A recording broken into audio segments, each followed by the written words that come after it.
का संगत, आज के सत्संग में सभी प्रेमी भाई बहन, बहुत शुभ घड़ी है। बहुत समय के बाद आज दोबारा से इस तरह का सत्संग समागम इस क्षेत्र में उन्नाव के इस गांव में दोबारा से लगा है। 10 से 12 वर्ष हो गए। इतने लंबे समय के बाद दोबारा से सभी प्रेमियों के, सभी सत्संगी भाई बहनों के प्रयास से एक बार दोबारा से मिल बैठ करके हम संतों महापुरुषों के जीवन के ज्ञान को, उनके रहस्य को, उस भेद को जानने के लिए यहाँ पर बैठे हैं। बहुत खास, बहुत विशेष अवसर होता है जब कोई इंसान, कोई जीव अपने हजार काम छोड़ करके प्रभु चर्चा में, गुरु चर्चा में, महापुरुषों के ज्ञान के रहस्य को जानने के लिए आ बैठता है। आज एक और खास मौका है, महाशिवरात्रि है।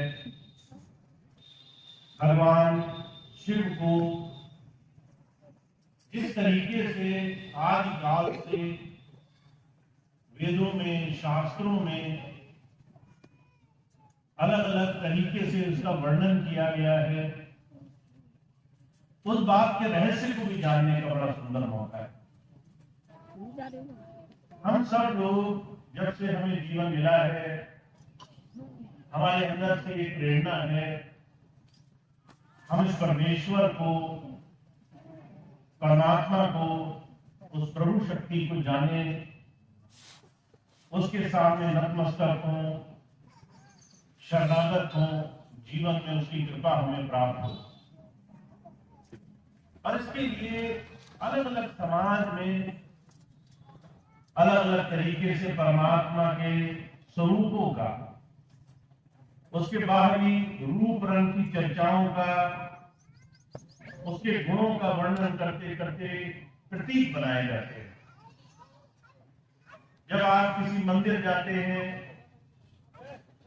तो उसमें जिस भी परमात्मा के, जिस भी प्रभु स्वरूप के रूप की चर्चा कभी कही गई होगी, उसके स्वरूप को मान करके हम मन में श्रद्धा भाव रख करके अपने आप को उस प्रभु शक्ति से जोड़ना चाहते हैं। आपका किसी मंदिर में जाने का ये उद्देश्य नहीं है कि परमात्मा सिर्फ मंदिर में है, आपके घर में नहीं।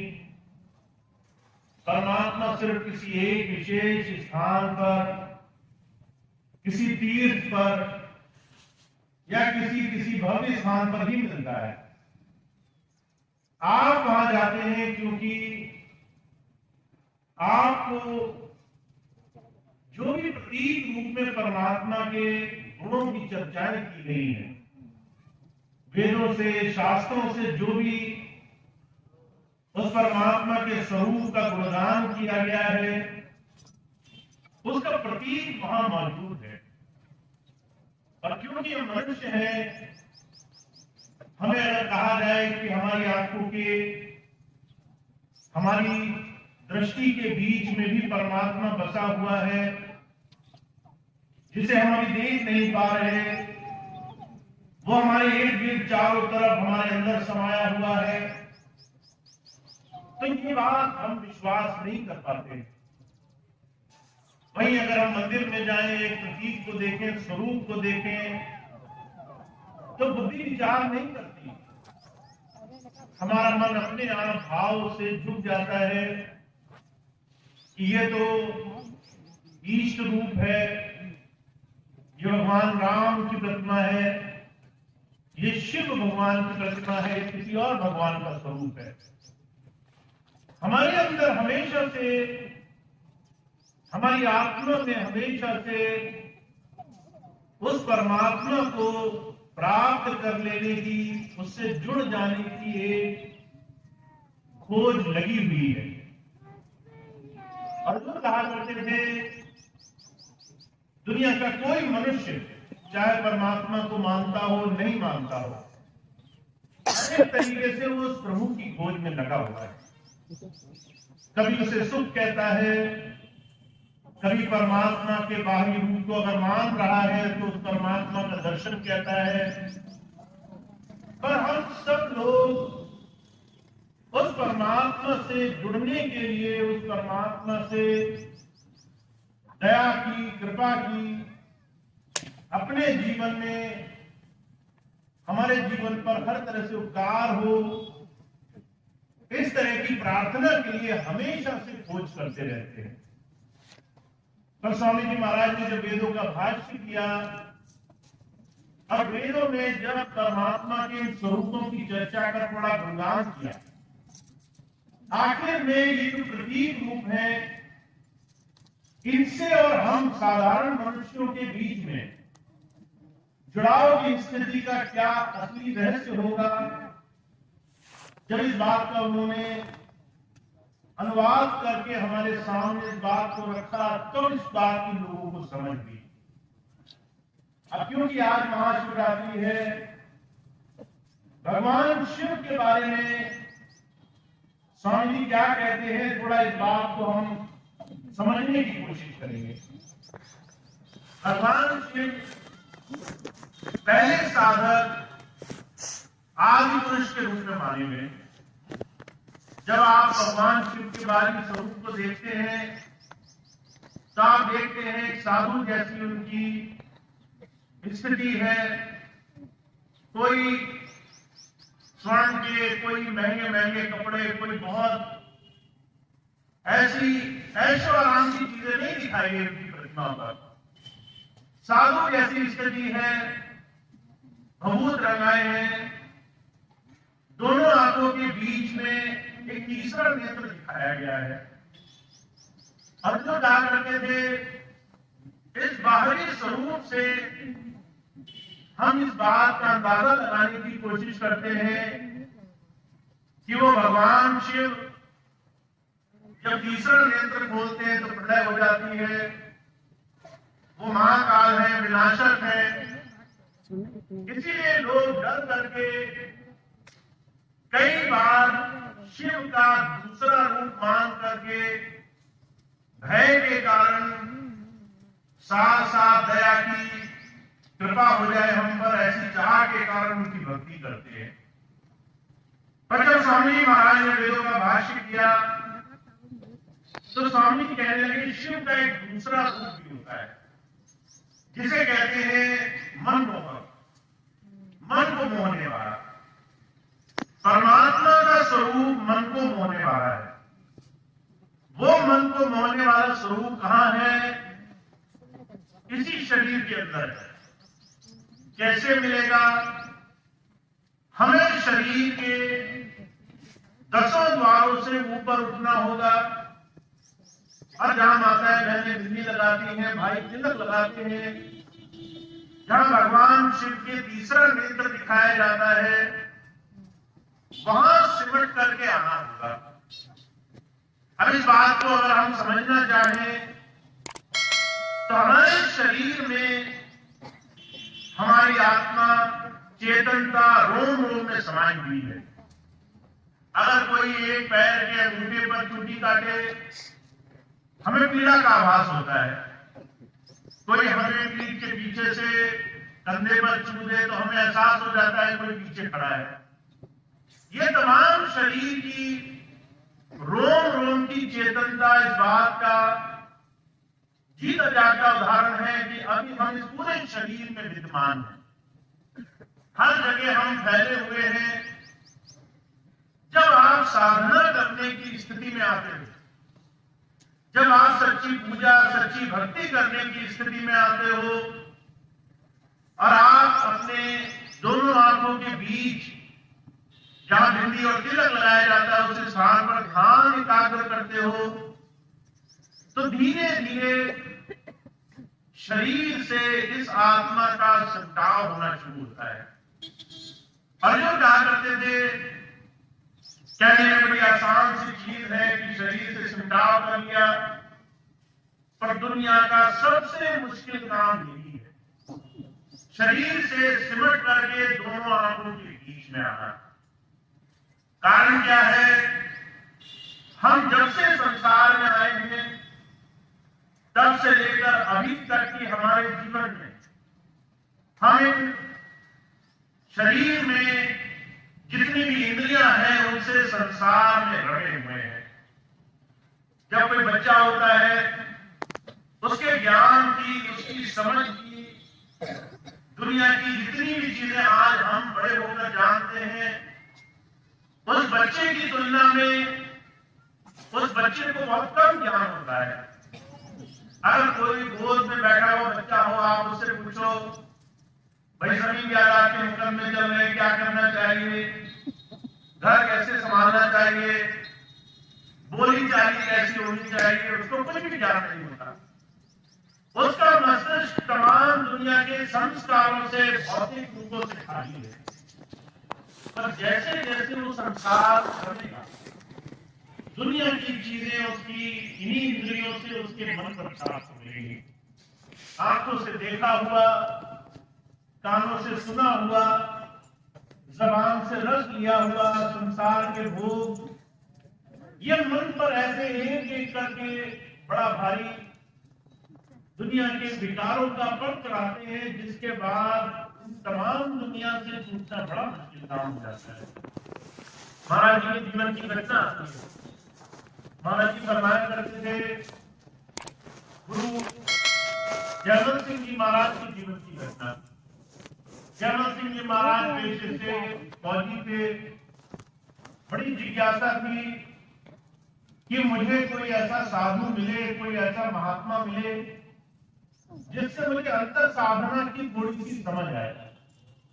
तो उन्होंने बहुत तलाश करी, अलग अलग जगह गए, जिससे भी पूछते थे कि भाई किसी महात्मा को जानते हो जो अनुभवी हो, तो जिसको जो पता होता था उन्हें बता देता था। बहुत खोज करी उन्होंने, अपना सारा जीवन लगा दिया कि किसी अनुभवी महात्मा के साथ बैठने का मौका मिले।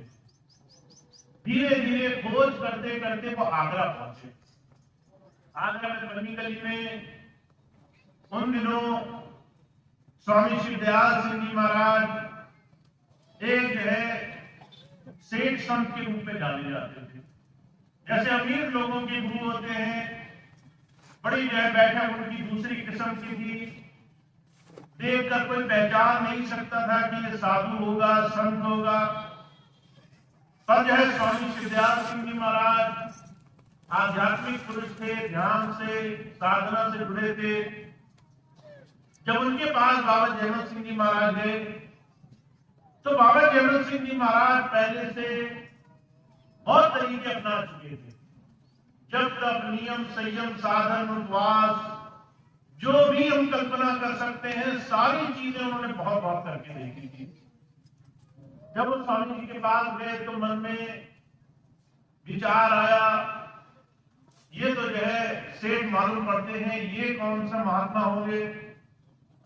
पर जो है वो वहां पहुंचे, सत्संग सुना। सत्संग में चर्चा हुई, जीवन का जो लक्ष्य है वो सिर्फ अंतर साधना में प्रभु धारा से जुड़ने का है। अगर अंतर्नाम नहीं है, अगर अंतर का साधना का पथ नहीं खुला है, तो चाहे आप सेठ हो, राजा हो, धनी हो, ये तमाम दुनिया की बड़ी से बड़ी पदवियां बेकार है। बाबा जी को जब ये चाह हुई तो उन्होंने नाम लिया और उनकी साधना पहले दिन से बननी शुरू हो गई। उसके बाद बाबा जी का नियम था, बाबा जी जो है नियम से घंटों घंटों साधना किया करते थे। और जब भी कोई उनसे पूछता था कि महाराज साधना का पथ हमें मिल जाए, तो बाबा जयवंत सिंह जी महाराज सिर्फ एक बात कहा करते थे, अगर आप संतों के, महापुरुषों के सानिध्य में साधना के पथ पर आए हो तो दुनिया का सबसे कीमती ज्ञान लेकर आए हो। पर मन में ये विचार नहीं होना चाहिए कि ये बड़ा आसान सा तरीका है, आंखें बंद करते ही सब कुछ मिल जाएगा। ये कल्पना कई बार लोगों को बहुत दुख पहुंचाती है। हम सोचते हैं आंखें बंद करी, 2 मिनट जाप किया और हमारा ध्यान मंडलों की सैर करने लगेगा, हमें परमात्मा के वो रहस्य मिल जाएंगे जो रहस्य आज तक छुपे हुए थे। और बाबा जी कहा करते थे, कभी ये भूल मत करना, क्योंकि जब आप आंख बंद करते हो और दोनों आंखों के बीच तक आप अपने ध्यान को लाना चाहते हो, तो इस ध्यान को इन शरीर के 9 द्वारों से खींचना होता है। वो 9 द्वार जो आपके अभी तक के जीवन से बाहर की तरफ खुले हुए हैं। अगर आपकी उम्र 40 वर्ष है, अगर 50 वर्ष है, अगर 60 वर्ष है, तो 60 वर्ष तक निरंतर हमारे शरीर के ये 9 द्वार बाहर की तरफ खुले हुए हैं। 2 नाक के, 2 आंख के, 2 कान के, एक मुंह का, एक मल का, एक मूत्र का। इन 9 द्वारों से सारा जीवन हमने संसार में रमण किया है।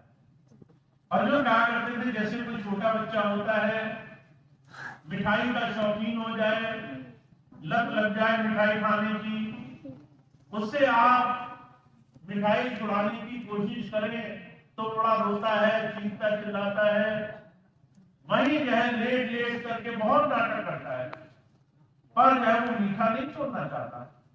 ठीक वैसे ही हमारा मन इन 9 द्वारों से बड़ी आसानी से हट करके दोनों आंखों के पीछे सिमटना नहीं चाहता, क्योंकि 2 आंखों के बीच का जो रास्ता है, वो जो कहा करते थे, वो इस जन्म मरण से मुक्ति का वो रास्ता है जो तुम्हें साधक बना देगा, जो तुम्हें शिव के समान शक्तिशाली बना देगा, जो तुम्हें शिव के समान संसार की सबसे सुंदर परमात्मा की अभिव्यक्ति से जोड़ देगा।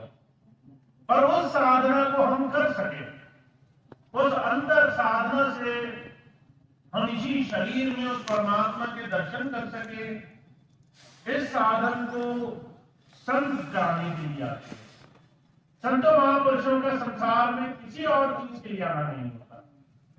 कभी साहब फरमाया करते थे, जितने भी अनुभवी महापुरुष हैं, अगर आप उनके जीवन को देखें तो उनके जीवन की एक एक सांस, उनके जीवन का एक एक प्रयास सिर्फ हमें और आपको हमारे जीवन के इस सत्य के साथ जोड़ने के लिए होता है। कभी साहब कहा करते थे, मर जाऊं मांगू नहीं, अपने तन के काज परमार्थ के कारण मोहे ना आवेला। अगर मुझे दुनिया में परमात्मा की भक्ति, परमार्थ, उस प्रभु के ज्ञान को समझाने के लिए दुनिया के सारे जतन करने पड़े, तो मैं दुनिया के सारे जतन करने को तैयार हूं। किसी की भलाई, किसी को सही रास्ता दिखाने के लिए दर भीख मांगनी पड़े तो वो भी करने को तैयार हूं, पर मुझे अपने लिए किसी से एक फूटी कौड़ी की भी आशा नहीं है।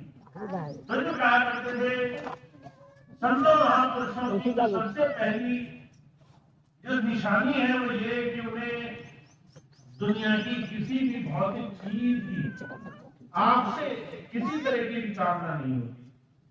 जब आप किसी महापुरुष के पास जाओ और वो पहले से ही आपसे मांग करने लगे, तो समझ लीजिए कि कहीं ना कहीं इसमें खोट है, इसमें कहीं ना कहीं एक बड़ा भारी भूत शामिल है।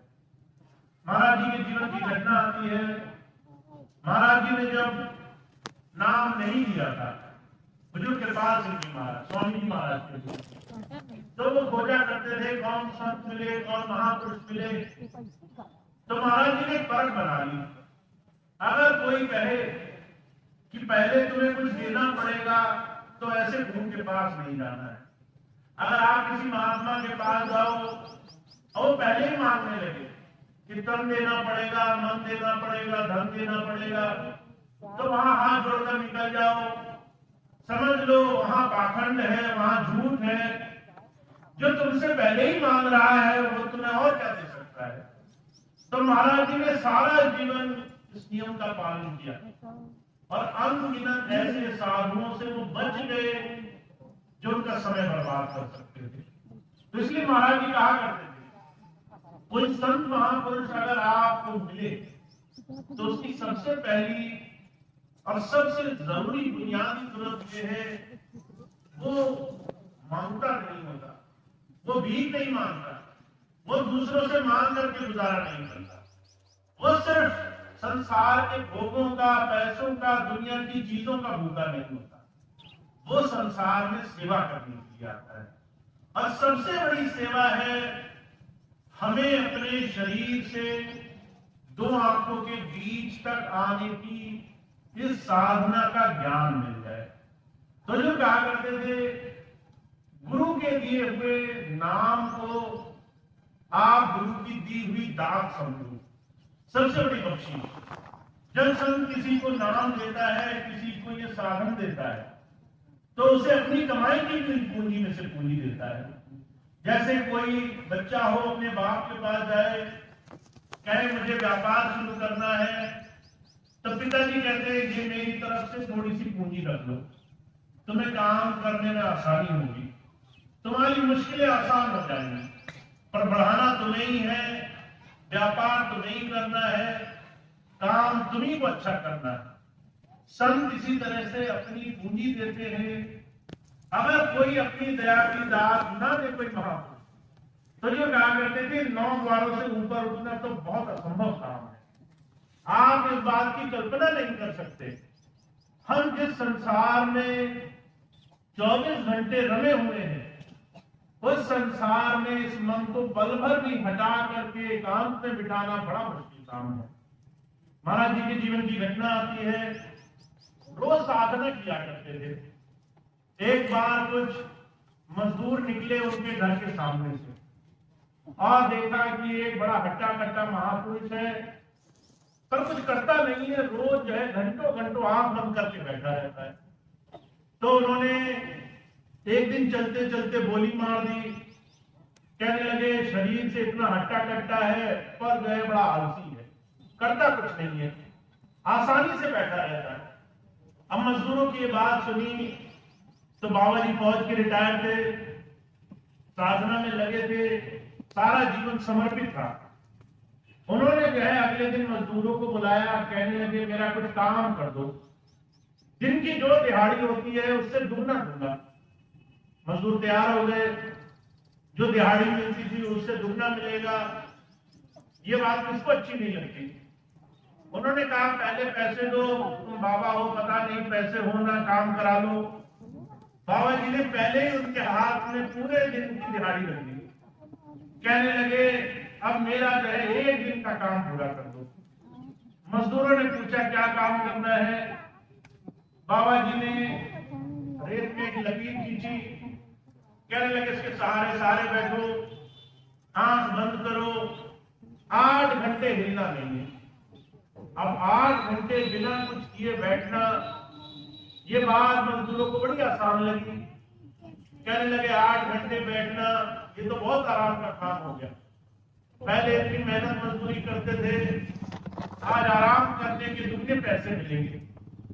जब हम बैठे तो यह बैठने की थोड़ी थोड़ी देर बाद उन मजदूरों को एहसास हुआ कि बैठने में बड़ी पीड़ा हुई। आप अगर बिना कुछ किए बैठे तो 5 मिनट, 10 मिनट, 15 मिनट बाद आपका शरीर ही कहने लगता है कि अब बैठा नहीं जा रहा। उसके बाद आप अगर 8 घंटे बैठना पड़ जाए तो ये बहुत बड़ी समस्या हो जाती है। मजदूरों के साथ कुछ ऐसा ही घटा, कोई 10 मिनट में उठ गया, कोई 15 मिनट में, कोई 1 घंटे में। अब सारे पैसे रख करके चुपचाप वहां से निकल कर चले गए। अगले दिन बाबा जी ने उनको देखा, कहने लगे मजदूरी पूरी नहीं करी तुमने। उन्होंने हाथ जोड़ लिए, कहने लगे महाराज हमसे बड़ी गलती हुई, हम आपको निकलना बेकार आलसी समझ रहे थे। आप कहते हो 8 घंटे बैठे रहना सबसे मुश्किल काम है, सिर्फ शरीर ही नहीं मन भी हमारा साथ नहीं देता। तो जो क्या करते थे, हमें और आपको लगता होगा संतों महापुरुषों की साधना भक्ति ये सिर्फ आंख बंद करने का काम है, पर ये आंख बंद करके मन को इन शरीर के 9 द्वारों से सिमट कर दोनों आंखों के बीच तक खींच कर ले जाने का काम गुरु की दया से संभव होता है। जब संत आते हैं वो हमें 2 तरीके के साधन समझाने के लिए आते हैं। पहला साधन ये कि आपका ये जो जीवन है, शरीर से जुड़ी हुई जितने भी काम आप कर रहे हो उसमें आपको संयम बरतना होगा, उसमें आपको हर एक चीज, छोटी से छोटी चीज का ध्यान रखना होगा। और सबसे बड़ा संयम आपको मन से की हुई तमाम उन चीजों पे करना है जिससे आप अपने जीवन को सही दिशा में ले जा सको। बुजुर्ग कहा करते थे दुनिया का सबसे मुश्किल काम है अपने ऊपर संयम रखना। एक दिन महाराज जी बैठे थे सत्संग में, महाराज जी कहने लगे मुझे कुछ सेवादार चाहिए जो सुधार का काम कर सके, सुधारक चाहिए मुझे ऐसे लोग चाहिए जो है दूसरों की जो कमियां होती हैं उसको सुधार सके। तो महाराज जी ने एक शब्द बोला उसके लिए, रिफॉर्मर्स। रिफॉर्मर्स कहते हैं उन लोगों के लिए जो सुधार करें, और उसमें यह कहीं नहीं होता कि दूसरों का सुधार करें कि अपना सुधार करें। महाराज जी कहने लगे वॉन्टेड रिफॉर्मर्स, मैं ऐसे लोग चाहता हूं जो मेरे लिए सेवा करे और सुधार का काम करे। तो आप में से बहुत सारे प्रेमी भाई बहन जो कुछ प्रेम भाव में वहां गए थे, कहने लगे अपने गुरु के लिए इतना तो हम कर ही सकते हैं, हाथ खड़े कर दिए। महाराज जी ने धीरे से कहा सुधारक चाहिए, पर पहले वो सुधारक चाहिए जो अपनी खामियां दूर करे, जो अपनी गलतियां दूर करे। आपको दूसरों की गलतियां सुधारने का अधिकार तभी है जब वो गलतियां आप अपनी सुधार चुके हो। अगर खुद वो गलती कर रहे हो तो ये आशा करना गलत है कि दूसरा उस गलती को नहीं करेगा। अगर खुद उन गलतियों से छुटकारा नहीं मिला है तो दुनिया में कोई भी आपकी बात सुनकर उसको ईमानदारी से नहीं लेगा। इसलिए महाराज जी कहा करते थे वेदों शास्त्रों में जब जब परमात्मा के किसी स्वरूप की चर्चा की है, चाहे वो भगवान शिव की हो या किसी और इष्ट रूप की हो, एक बड़े संपूर्ण रूप, एक साधक रूप की चर्चा करी है कि आप शिव के समान कैसे हो सकते हो, शिव के समान संयमी कैसे हो सकते हो। संयम आपके जीवन में, आपको जीवन में आपके बाहरी रूप में लाने के लिए रोज के कुछ ऐसे नियम धारण करने पड़ेंगे जिससे शिव भक्ति पूरी हो जाएगी आपकी। तो वो संयम क्या है? मुझे कहा करते थे पहला संयम ये है कि अपनी छोटी छोटी उन तमाम चीजों में आपको संयम बरतना है जो आपको उस प्रभु से जोड़ने में बाधक है। ऐसी तमाम चीजें हमारे और आपके जीवन में हैं जिससे हमें छुटकारा पाना है। अगर हम अपने जीवन को देखते हैं तो हमें सबसे बड़ी परेशानी इस मन से नजर आती है। ये मन 24 घंटे दूसरों के जीवन में झांक रहा है, दूसरा अच्छा है बुरा है, दूसरे ने क्या बोल दिया, दूसरों के जीवन में क्या घट रहा है, कोई हमसे ज्यादा अच्छा बन गया, ऐसे अनगिनत चीजों में हम 24 घंटे रहते रहते हैं। तो जो कहा करते थे इस मन को साधना शुरू करो, और इस मन को साधने का सबसे आसान तरीका है कि इसको 2 कामों में लगाओ। एक, गुरु के दिए हुए नाम स्मरण। जैसे जैसे आप नाम स्मरण करते हो वैसे वैसे आपको आपके जीवन में तमाम अच्छाई और तमाम सच्चे रास्ते पर चलने की प्रेरणा मिलती है। बुजुर्ग कहा करते थे अगर किसी को पता चल जाए मुझे अपने गंदे कपड़े खुद ही धोने तो वो जो है 1000 कालिक और 1000 गंदी जगह जाने से टकराने लग जाता है। उसको समझ में आ जाता है अगर कीचड़ में घुसा तो धोने मुझे ही पड़ेंगे। अगर मैंने गंदगी में ज्यादा रमण कर लिया, ज्यादा गंदगी में चला गया तो रात को मेहनत मुझे ही करनी। तो जो क्या करते थे इस बात का सिर्फ संत महापुरुष हमें रास्ता दिखाने के लिए आते कि आप जीवन में ईश्वर को, प्रभु को शिव के समान बनने जैसी समर्थता को कैसे पाओगे जब आप अपने जीवन में अपने आप को संयमी बना लोगे और अपने विकारों पर धीरे धीरे अंकुश कसना शुरू करोगे। दूसरा रास्ता, आप रोज रोज अपने आप को समर्पित भाव से साधना की तरफ जोड़ोगे। बुजुर्ग कहा करते थे, अगर आपने बाहर की तमाम चीजें छोड़ करके सिर्फ आंख बंद करके 1 घंटा भी बैठना शुरू कर दिया और आपने मन में नियम बना लिया कि मैं एक छोटे से विकार का भी आज जीवन में जो हमारे जीवन को नुकसान पहुंचाता है उसको छोड़ना शुरू कर दूंगा, तो आप देखेंगे आपके जीवन में बदलाव आना शुरू हो जाएगा। बहुत से भाई बहन मैंने ऐसे देखे जो आते हैं और तरह तरह की परेशानी, भौतिक दुखों के, भौतिक संसार की परेशानियों के कारण बहुत परेशान है, पर जो कहा करते थे आपके हर एक दुखों का निवारण इस नाम में है। कहा सब रोगन की औषधि नाम। आपके जीवन में सारे दुखों का इलाज इस नाम में है। पर कैसे? आपको कोई एक बार गुरु की मांग करके इस नाम को रोज कमाना है।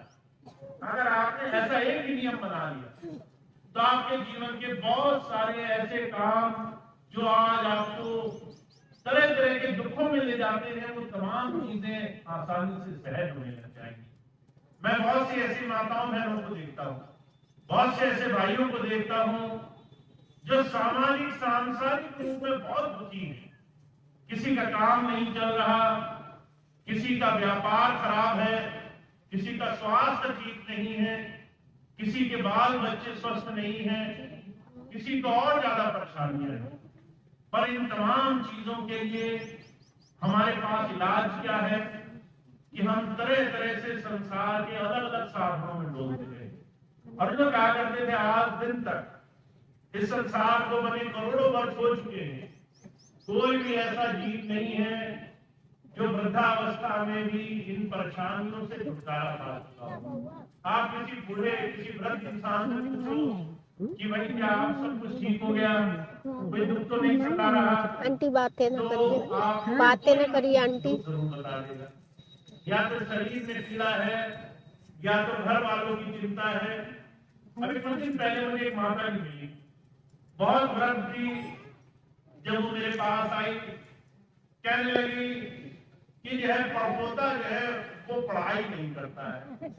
मैंने माता जी को देखा, मैंने कहा आपकी जिम्मेदारी आपके बच्चों पर थी, आपने उनके बच्चों को पढ़ा लिखा दिया, अब उन माता पिता की जिम्मेदारी अपने बच्चों के लिए है। पर आप अपने जो है पोते, फिर उसके भी बच्चे, वहां की उनकी पढ़ाई की चिंताओं में लिप्त हो। पर क्या ये साधारण बात नहीं है कि हम छोटी छोटी चिंताओं में लिप्त रहते हैं? चाहे हमारे बच्चे हों, चाहे बच्चों के बच्चे हों, चाहे उनके भी बच्चे हों। मुझे क्या करते थे, ये हमारा जीवन में मानसिक वो स्वरूप है जिसमें हम फंसे हुए हैं। हम हर एक संसार की उन छोटी छोटी चीजों में लिप्त है जिससे हमारा कोई लेना देना नहीं, जिसको हम सुधार नहीं सकते, जिसको हम बदल नहीं सकते। पर हम फिर भी उन चीजों से बचने के लिए कोई उपाय नहीं जानते। तो जो कहा करते थे, तुम्हारे दुनिया के हर एक कष्ट का सिर्फ एक उपाय है कि तुम्हें उस परमात्मा पे भरोसा हो जाए, उस पर विश्वास हो जाए, इस तरह का दृढ़ विश्वास बन जाए कि सारे काम सिर्फ गुरु नाम थोड़ी सी कमाई करने मात्र से जीवन में बनने लग जाते हैं। तो जब संत आते हैं, कहते आपके जीवन में आपको बहुत कुछ पाना है, आपको शिव के समान सुंदर और साधक बनना है, आपको शिव के समान शक्तिशाली बनना है, आपको शिव के समान अंतर्मुख साधक बनना है। और इसीलिए आपको ये प्रतीक दिया गया है। शिवरात्रि में शिव को अपना आराध्य मान करके कि हम उनकी तरह जीवन में कैसे धारणा करें, साधना कैसे करें, हमारा तीसरा नेत्र कैसे खुले, संयम कैसे आए, हमारी तमाम जितने भी मन आवेश हैं उसको हम कैसे नियंत्रित करें, इसके लिए हमें अपने जीवन में कमाई करनी है, साधना करनी है। तो ये प्रतीकात्मक हमारे जीवन में हमारे सामने है। और आज बड़ा सुंदर ये समय भी है कि हमें बार बार घूम करके हमारे मस्तिष्क में याद आती है कि आज बड़ा पुण्य दिन है, आज महाशिवरात्रि है। जब इस तरह की हमारी याद जगे तो हमें उसका सही अर्थ समझ लेना चाहिए कि हमें सिर्फ शिव को पूजना नहीं है, हमको शिव की उन तमाम शक्तियों को पाना है, उसको अपने जीवन में प्राप्त कर लेना है। और उसको प्राप्त करने के लिए मनुष्य जीवन बड़ा सुंदर आपके लिए एक अवसर है जिसको आप हर तरीके से उपयोग में ला सकते हो। आप इससे कारोबार तो करोगे, पैसा तो कमाओगे, जमीन जायदाद तो बना लोगे, पर इसके साथ आपको अपने इस शरीर से साधना भी करवानी है। और वो साधना करवाने के लिए आपको अगर गुरु मिल गया है तो बहुत सुंदर है, नहीं मिला है तो आपको गुरु की तलाश को जारी रखनी चाहिए। पर जिन्हें गुरु मिल गया है उनके लिए ये मिलने मात्र से काम नहीं बनेगा। अब उन्हें गुरु जी से आखिर में हम कैसे गुरु धारा से जुड़ सकते हैं, इसको अपने जीवन का आधार तो आपका हर रोज दुनिया के हर एक काम के साथ साथ प्रभु की साधना में भी जुड़े और आप शिव के समान शक्तिशाली बनो, उसके समान अंतर से प्रकाशमान बनो, अंतर से प्रभु धारा से जुड़े हुए रहो और दुनिया के सारे कष्ट क्लेश, दुनिया के दुख, दुनिया की परेशानियां जो भी आप सोच मात्र सकते हो वो तमाम चीजें आपके सोचने मात्र से दूर हो, ऐसी शक्ति आपको मिले, इसके लिए आपको एक बड़ा सुंदर साधन मिला।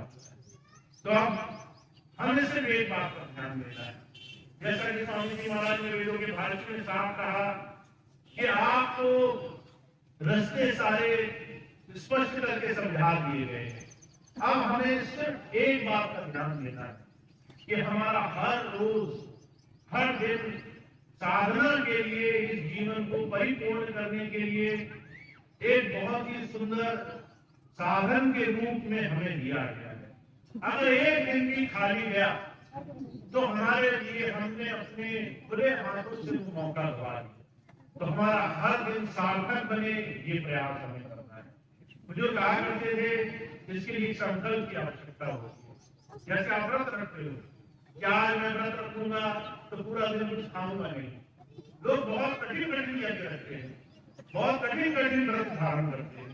कई लोग बिना जल के दिन गुजारते हैं, कई लोग बिना खाए जय दिन गुजारते हैं।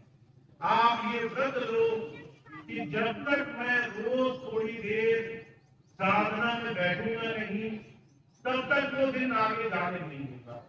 तो महाराज जी नियम बनाया करते थे, क्या करते थे, नियम बना लो कि जब तक साधना नहीं करूंगा खाना नहीं खाऊंगा। आप साधना भूल सकते हो, खाना खाना नहीं भूल सकते। एक दिन आपने खाना नहीं खाया, अगले दिन शरीर बोलने लगेगा, कमजोरी आ रही, तो आपके लिए मजबूरी बन जाएगी कि आपको संकल्प पूरा करना है। अगर संकल्प पूरा नहीं होगा तो अगला कर्म नहीं करेंगे। तो बिना संकल्प के साधना नहीं होती है। बहुत से लोग सोचते हैं अपने आप समय निकल जाएगा, अपने आप समय किसी का नहीं निकलता है। बाबा जयवंत सिंह जी महाराज के बारे में जिक्र आता है, जब साधना करते थे तो नींद आ जाएगा, तो उन्होंने अपने बाल मारने शुरू कर दिए पूंजी से। नींद कैसे आएगी मैं देखता हूँ। और जैसे ही जब बाल बांध कर साधना करते थे, जैसे ही नींद आती थी, बाल खींचते थे, पीड़ा होती थी, तो वो अपने मन को एक ही बात कहते थे, और सो और नींद ले लो। साधना करे बगैर नींद कैसे आ जाएगी? तो संतों महापुरुषों ने संकल्प लेकर के साधना करी है। किसी को बैठे बैठे साधना नहीं मिली है, किसी को बैठे बैठे शिव का, भगवान ईश्वर का आशीर्वाद नहीं मिला है। इस मन को संतों महापुरुषों की दया लहर से साधना पड़ता है। तो आप सबको बहुत सुंदर साधन मिला हुआ है। जिनको नाम मिल गया, रास्ता मिल गया, बहुत शुभ है। जिन्हें नहीं मिला खोज करें, नाम लें, और लेने के बाद संकल्प लें। क्योंकि अगर आपने संकल्प नहीं लिया कि आज का काम आज खत्म करूंगा, तो नाम लिया नहीं लिया, पूजा करी नहीं करी, यज्ञ किए नहीं किए, सब एक बराबर है। आपने चाहे 1000 शिवरात्रि मना ली, पर संकल्प लेकर के अंदर थोड़ा सा भी कार्य नहीं किया तो वो सब शून्य है। तो इसीलिए शून्य में ना जाए और अपने जीवन में इतने सुंदर जीवन से सारे कामों के साथ साथ साधना भी कमाए। तो ये बहुत जरूरी हमारे जीवन का अंग होना चाहिए। और आज आप सब लोग बहुत दूर दूर से आए हैं, बहुत समय के बाद इस प्रयोजन से जुड़े हैं, तो इसका आपको पूरा लाभ मिले, इसके लिए आप अपने हर रोज में साधना को अपने जीवन का अभिन्न अंग बनाएं, इसको अपने जीवन का बहुत जरूरी हिस्सा बनाएं ताकि आपको उसका पूरा लाभ मिले। तो इतनी बात थी, अब इतनी बात कह के मैं अपनी बात समाप्त करूंगा। आज का ये सत्संग कार्यक्रम यही समाप्त होगा। एक दो सूचनाएं मुझे आपको देनी है, वो सूचनाएं मैं आपको दे दूं, उसके बाद प्रसाद की व्यवस्था है। सभी भाई बहन जो यहाँ पर आए हैं सबके लिए लंगर प्रसाद की व्यवस्था है। और जो भी भाई बहन इस वक्त नाम ले चुके हैं वो नाम की कमाई करें, जो नहीं ले चुके हैं उन्हें आज नाम यहाँ लेना संभव नहीं है, पर जब भी आगे व्यवस्था होगी जरूर उन्हें नाम मिलेगा। तो सबसे पहली सूचना ये है कि जो भी हमने अध्यात्म या इस मत से जुड़ करके समझा है उसका एक बहुत बड़ा जरूरी हिस्सा है सत्संग। सत्संग एक ऐसी चीज है जो आपके जीवन में हजार बुरे प्रभावों को आपसे छुड़ा लेती है। अगर आप दिन में, हफ्ते में, महीने में किसी भी सत्संग का हिस्सा नहीं है तो आप अपने आप जाने जाने उन तमाम चीजों का हिस्सा है जो आपको दुनिया की तरफ खींचेगी। कहीं राजनीति की चर्चाएं हो रही है, कहीं किसी की बुराई हो रही है, कहीं किसी और तरह की बातें हो रही है। इन तमाम चीजों से आप बच नहीं पाएंगे। और जब हम इन तमाम चीजों में जाने जाने बैठते हैं तो कहीं ना कहीं हमारा मन इन तमाम चीजों की छाप 24 घंटे लेता रहता है। तो आप इस बात को गौर से देखिए, आपको सत्संग में जाना पड़ेगा, पर जो मनमत है, संसार की तमाम चर्चाएं हैं वो आपको घर बैठे मिल जाएंगे। अगर आप कोशिश नहीं भी करेंगे तो भी कोई ना कोई आ जाएगा आपके साथ किसी की बुराई करने के लिए, कहीं किसी की बुरी बात बोलने के लिए। तो जब भी आपको इस रास्ते पर चलना हो, आपको सत्संग अपने जीवन का एक बहुत जरूरी हिस्सा बनाना हो। तो जहां भी सत्संग हो वहां सत्संग में जाए, जहां सत्संग नहीं हो तो खुद सत्संग करें। घर में खुद महाराज जी की, स्वामी जी की पुस्तकें मौजूद हैं, उनको एक पन्ना दो पन्ना पढ़ें, रोज थोड़ा सा चर्चा कर लें। गुरु चर्चा करेंगे तो आपके मन में दुनिया की और बातों के साथ साथ अच्छी बातें भी साथ साथ आती रहेंगी। और जितना भी आपके अंदर सत्संग आएगा उतना आपका मन बचेगा, उतना ज्यादा इस मन का बहुत ज्यादा दुनिया के असर से बचाव होगा। तो सत्संग में ज्यादा से ज्यादा जुड़े रहना है, ज्यादा से ज्यादा सत्संग से अपने आप को जोड़ने का प्रयास करना है। और आजकल तो बहुत आसान है, आप फोन उठाएं और अलग अलग तरह से सत्संग सुनने के साधन मौजूद है। आपको तो कहीं जाने की भी जरूरत नहीं है, आपको तो बहुत कुछ करने की भी जरूरत नहीं, पर बशर्ते आप सत्संग सुने। आपके हाथ में सुविधाएं हों कि आप स्वामी का सत्संग सुन सकते हैं, हाथ में सब व्यवस्थाएं हों, फोन हो, आप कहें कि सत्संग सुनूं, पर सुनते सुनते आप दूसरी तमाम चीजों को 24 घंटे सुनते रहे तो उससे आपका मन नहीं बदलेगा। तो मैं ये नहीं कहता कि आप बाहर की चीजें मत करें, बाहर के जीवन को मत जिए, उसको भी जिए। प्रसन्न मन का एक सीधा सा असूल है कि अपना 10वां हिस्सा, 10वां अपना जीवन परमार्थ में लगाना है। तो अगर आप 24 घंटे संसार के काम करते हो तो इन 24 घंटों में से अलग अलग तरीके से 2-2.5 घंटे सही काम में भी हो। चाहे थोड़ी देर सत्संग सुनो, चाहे थोड़ी देर साधना करो, चाहे थोड़ी देर नाम कराओ, थोड़ी देर गुरु चर्चा। पर अगर आपने 10वां हिस्सा इस काम में लगाना शुरू कर दिया तो ये 10वां हिस्सा इतना प्रभावशाली हो जाएगा कि आपका जीवन चिंताओं से रहित हो जाएगा, परेशानियां दूर हो जाएगी, गुरु की दया आपको चलते फिरते दिखाई देने लगेगी। आप देखेंगे कि आपके मन में एक सवाल आता है, उसका जवाब पहले से पहले आपको मिल जाता है। आप देखेंगे आपके हजारों संसार में कष्ट परेशानियां जितनी आपको महसूस हो रही है उनका इलाज भी फौरन होने लगा। तो इसके लिए आपको सही दिशा में थोड़ा थोड़ा समय रोज जोड़ना है। तो मैं इसको सत्संग से जुड़ना बोलता हूँ, क्योंकि आप चाहे किसी भी तरीके से जुड़े, आपको कहीं जाने का मौका मिले, आपको अपने फोन पर देखने का मौका मिले, आपको एक दूसरे भाई बहन से गुरु चर्चा करने का मौका मिले, कुछ भी नहीं हो तो आप संतों महापुरुषों की पुस्तक पढ़ने लग जाए, इससे आपके मन में प्रभु भक्ति गुरु की दया महर का सार प्रकट होगा। तो ये छोटी सी बात आपको जरूर जीवन में अपनानी है कि आप सत्संग से जुड़े और ज्यादा से ज्यादा इसका लाभ। तो इसी श्रृंखला में अब एक और सत्संग आपके क्षेत्र में लगा है जो अगले महीने में है। पूर्वा गांव है, जो उसकी सूचना भी नोनी आप मिलेंगे। 30 तारीख को सत्संग लगा है पूर्वा गांव में अगले महीने। तो 30 मार्च को एक और सत्संग का कार्यक्रम उन्नाव में आपके पास ही है, वहां लगा हुआ है। और इसके अलावा भी लखनऊ में, कानपुर में जगह जगह स्वामी जी महाराज के आश्रम है, वहां सत्संग होता है। जहां भी आपको सुविधा लगे वहां जाए, पर ज्यादा से ज्यादा सभी भाई बहन उन्नाव के सत्संग को फिर से दिशा दे, ताकि जैसे कानपुर में हर महीने सत्संग होता है, जैसे लखनऊ में हर महीने सत्संग होता है, वैसे कानपुर के और लखनऊ के अलावा उन्नाव में भी ज्यादा से ज्यादा सत्संग होने लगे। तो इसका ज्यादा से ज्यादा प्रयास करना है ताकि सभी को इसका लाभ प्राप्त हो। तो इतनी छोटी सी बात थी जो आपके सामने मैंने रखी। अब आज का सत्संग कार्यक्रम समाप्त होगा और कुछ सूचनाएं भाई